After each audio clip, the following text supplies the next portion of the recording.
Hi friends, welcome to my channel. Summer వచ్చింది కదండి. ఆలు చిప్స్, చల్ల మిరపకాయలు, వామకారం ఎలా చేసుకోవాలో చెబుదాం అనుకుంటున్నాను. పెద్ద సైజు ఆలుని తీసుకుని శుభ్రంగా కడుక్కొని ఉంచుకోవాలి. కడుక్కున్న తర్వాత తొక్క తీసుకొని ఇలా నీళ్ళల్లో వేసుకోవాలి.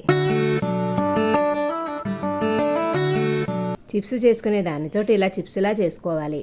ఈ చిప్స్ని అన్నింటినీ కూడా నీళ్ళలో వేసుకోవాలి, లేకపోతే నల్లగా అయిపోతాయి. ఇలా అన్నిటినీ చిప్స్లా చేసుకోవాలి. చిప్స్ని ఇలా ఉండేలా చేసుకోవాలి. ఒక పెద్ద గిన్నెతో నీళ్లు పెట్టుకోవాలి. ఆ నీళ్లలో ఉప్పు వేసుకోవాలి. ఈ నీళ్లను మరిగించుకున్నాక మనము 2-3 సార్లు కడుక్కున్న చిప్స్ని ఇలా మరుగుతున్న నీటిలో వేసుకోవాలి.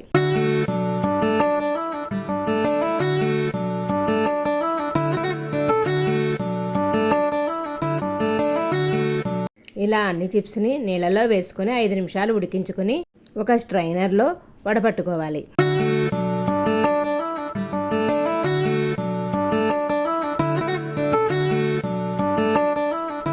వడకట్టుకున్న చిప్స్ ఇలా ఉంటాయి. ఇవన్నిటిని ఒక ప్లాస్టిక్ పేపర్ మీద పెట్టుకోవాలి. ఎండలో ఆరబెట్టుకోవాలి. ఇవి ఎంతో బాగుంటాయి చూడండి.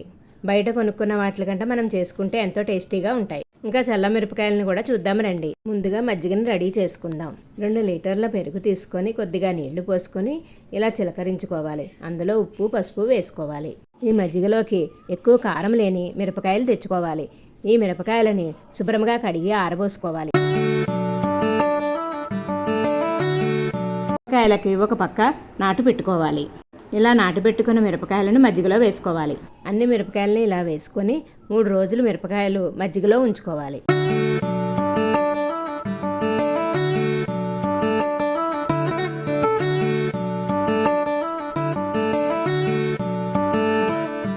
ఉప్పు సరిపోకపోతే మనం సరిచూసుకుని ఉప్పు కూడా వేసుకోవచ్చు. 3 రోజులు పోయిన తర్వాత ఇలా కవర్ మీద ఎండబెట్టుకోవాలి.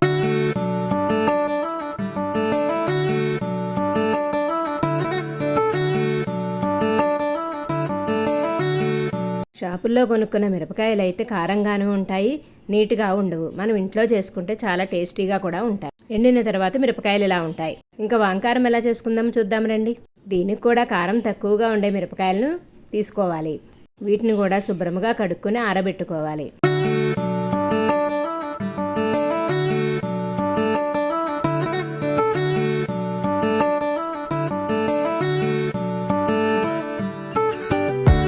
వీటికి కావలసిన పదార్థాలు: మిరపకాయలు, వాము, ఉప్పు. కేజీ మిరపకాయలకు 100 గ్రాముల వాము, 50 గ్రాముల ఉప్పు తీసుకోవాలి.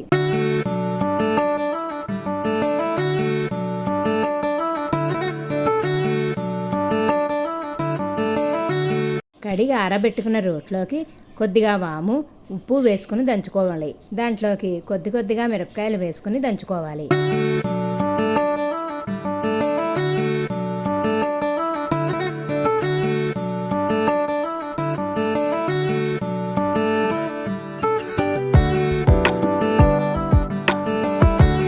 ఇలా మొత్తం మిరపకాయలను దంచుకోవాలి. కచ్చా పెచ్చగా దంచుకోవాలి. ఇలాగ మొత్తం అన్ని మిరపకాయలని దంచుకుని పెట్టుకోవాలి. దీనిలోని వాటర్ని అంతా పిండుకొని పక్కన పెట్టుకోవాలి.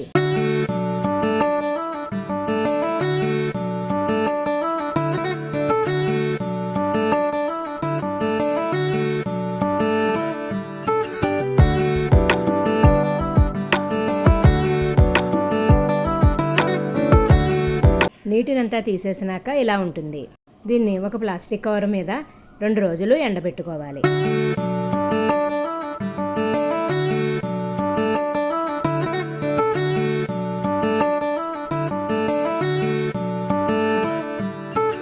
ఎండబెట్టుకున్న వంకారం ఇలా ఉంటుంది. ఇలా ఎండిన దాన్ని మనం ఎప్పుడు కావాలంటే అప్పుడు వేగించుకోవచ్చు. వేగించిన తర్వాత వంకారం ఇలా ఉంటుంది. ఈ వంకారము వేడివేడి అన్నంలో నెయ్యి వేసుకుని తింటే చాలా బాగుంటుంది. ఈ వీడియో కనుక మీ అందరికీ నచ్చినట్లయితే like, share and subscribe my channel.